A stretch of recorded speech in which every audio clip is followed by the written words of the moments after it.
Welcome to my class.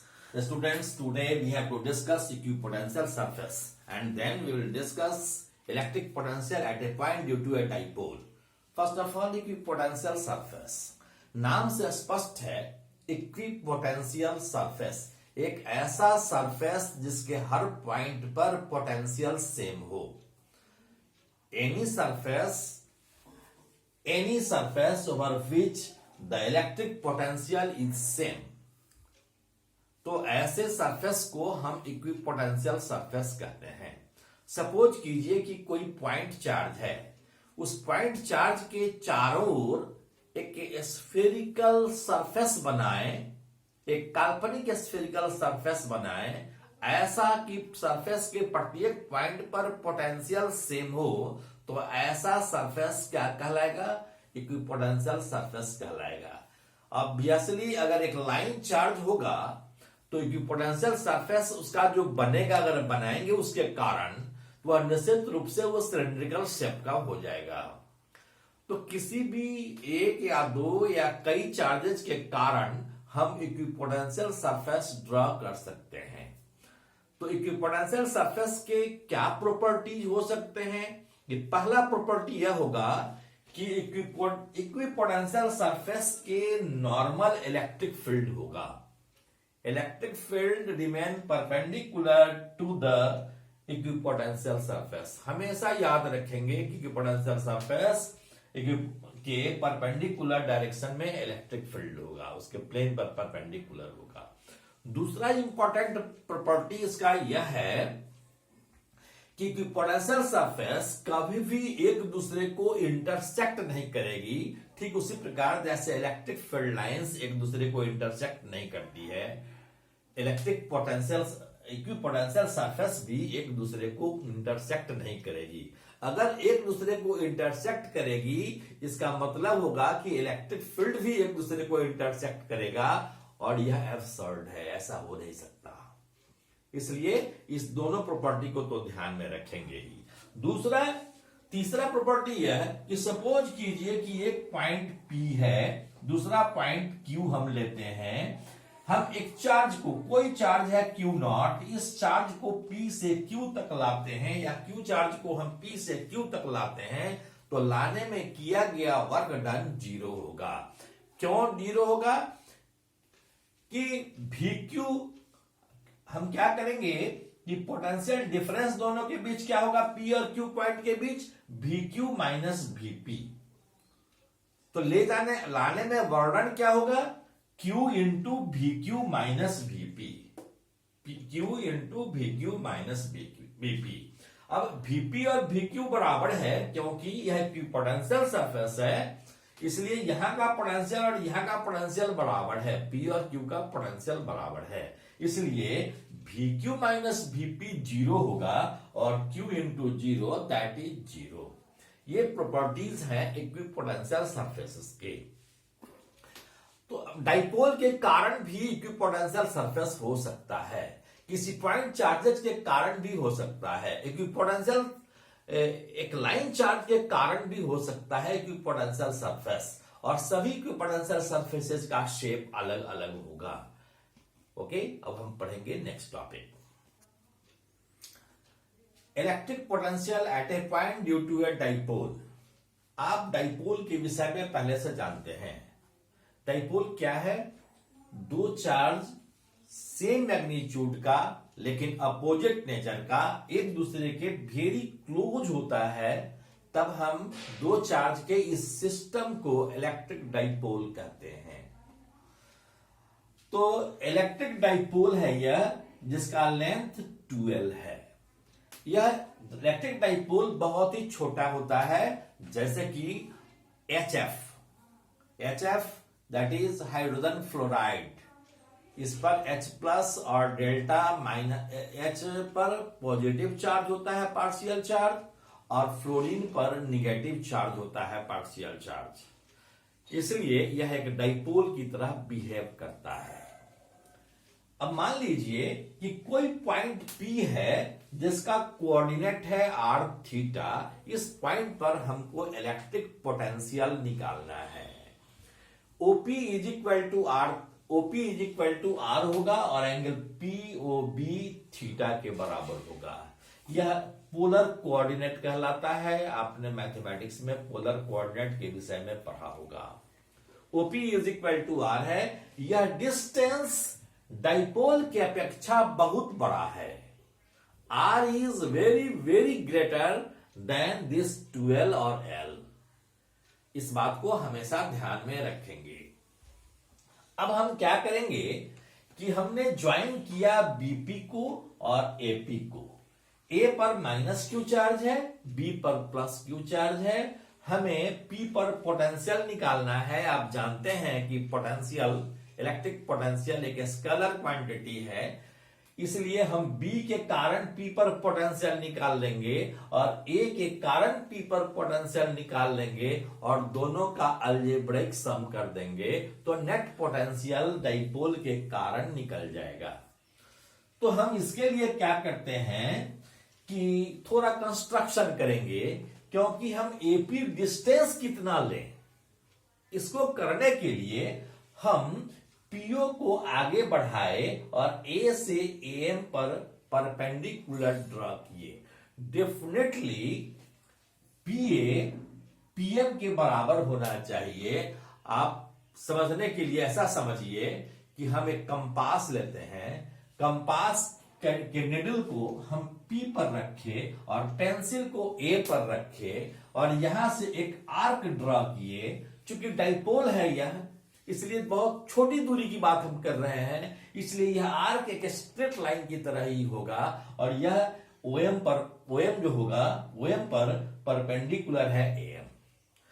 B से BN perpendicular डाले, निश्चित रूप से अगर यह एल है तो ओएम होगा एल कॉस थीटा और इसलिए यह distance PM R plus L cos theta होगा, जिसका यूज हम करेंगे और Pn बराबर R minus L cos theta होगा।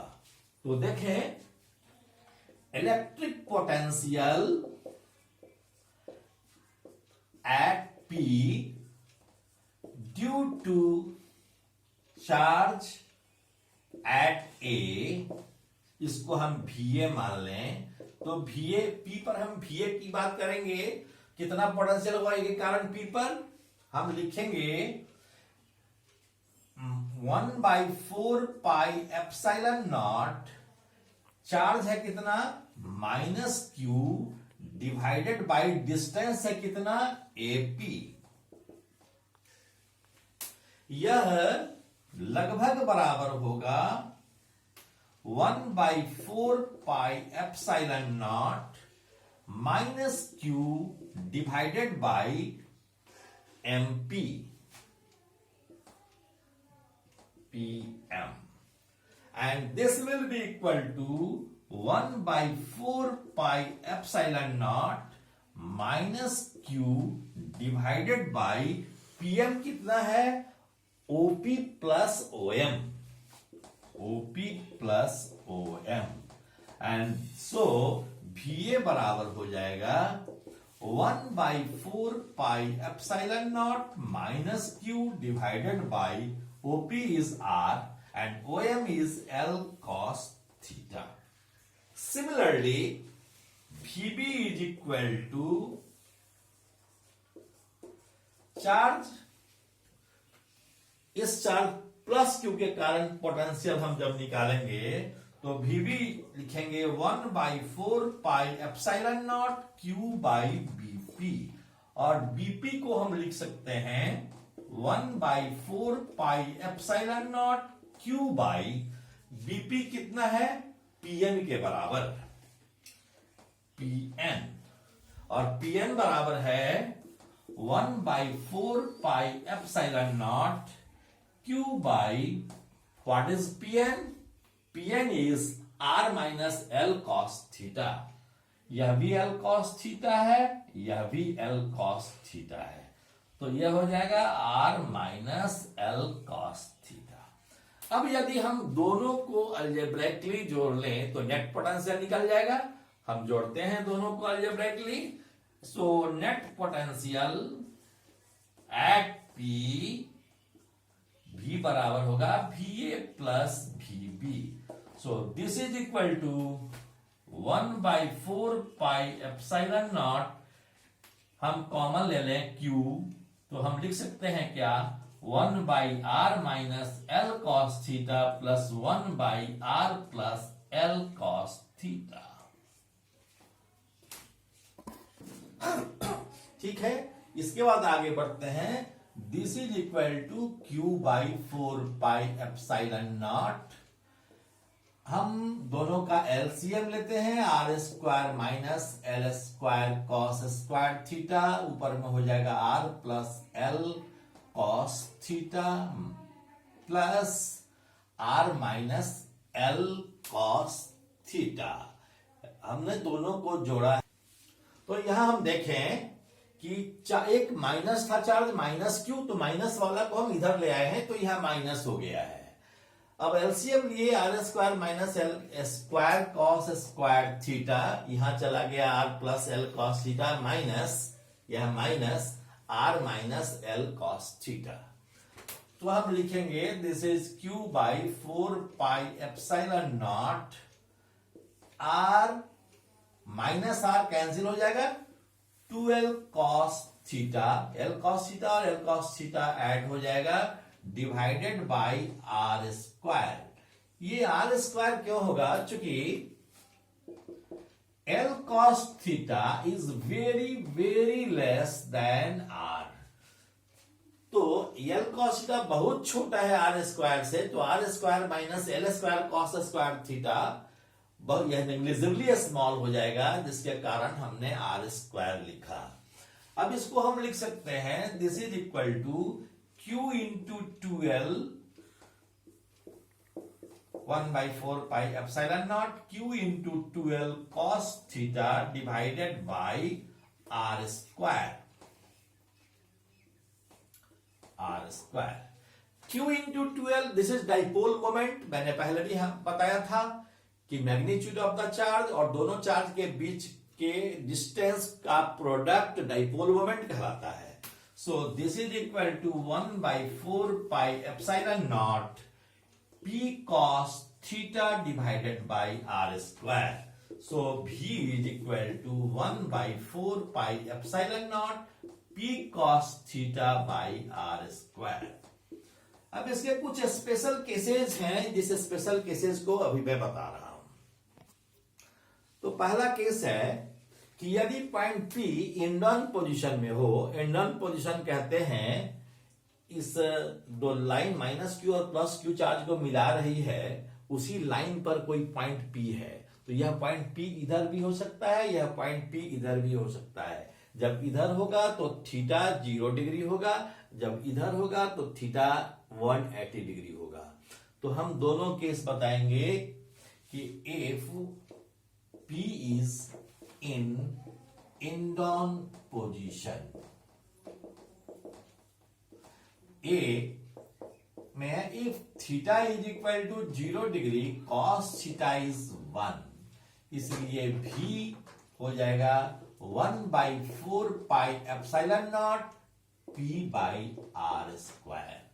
और जरा सोचिए कि अगर P पॉइंट इधर होता तब हम क्या करते, if theta is equal to 180 degree cos theta is -1, so V is equal to, यहां माइनस हो जाएगा, तो हम लिखेंगे 1/4 pi epsilon nought minus P by R square. इस एक केस ये हुआ। दूसरा केस हम देखते हैं, case 2, if P is in broad side on position। Broad side on position क्या है, इसको देखें। सपोज कीजिए कि यह एक माइनस क्यू चार्ज है, यह प्लस क्यू चार्ज है, और इस परपेंडिकुलर बाइसेक्टर है। तो ब्रॉड साइड ऑन पोजीशन का मतलब हुआ कि यदि इसके परपेंडिकुलर बाइसेक्टर पर कोई पॉइंट P हो, यह पॉइंट P यहां भी हो सकता है और यह पॉइंट P यहां भी हो सकता है, कहीं भी हो सकता है। तो जब यहां होगा तो हम थीटा 90 डिग्री ले लेंगे, जब यहां हम कहेंगे तो 270 डिग्री ले लेंगे।